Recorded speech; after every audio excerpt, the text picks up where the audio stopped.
About that, we welcome Michael Jeremita, a Second Amendment attorney and founder of Jeremita Law.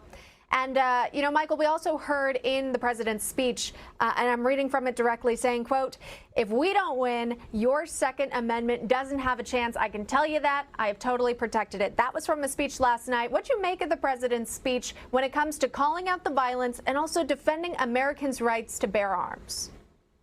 Thanks, Emma. It's not only about the ownership and possession of firearms, which is certainly at stake in this upcoming election, but it comes down to the very ability to protect yourself, to defend yourself, and to defend your loved ones. The McCloskeys also came out at the RNC and warned America of what we're going to see if President Trump isn't reelected.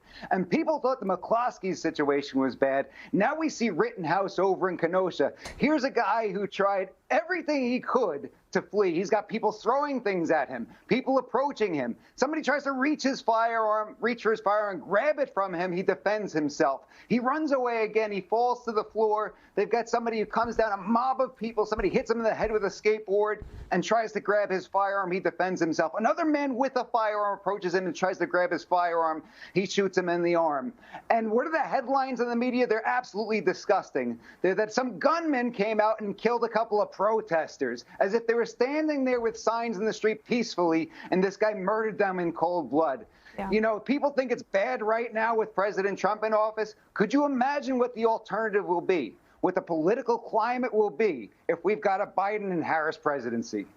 Yeah, and in regards to what you're talking about in Kenosha, that shooting, tragically, it's under investigation at this point, and for any journalist to already go out and make assumptions as to what exactly played out without that formal investigation, those results, it's just inappropriate. Here's what I can tell you. I've read the court documents, and this is based on the evidence they're using to charge this guy with homicide. So I didn't mention anything that's not in court documents or purportedly to be on video. Right. Yeah, and we know a lot of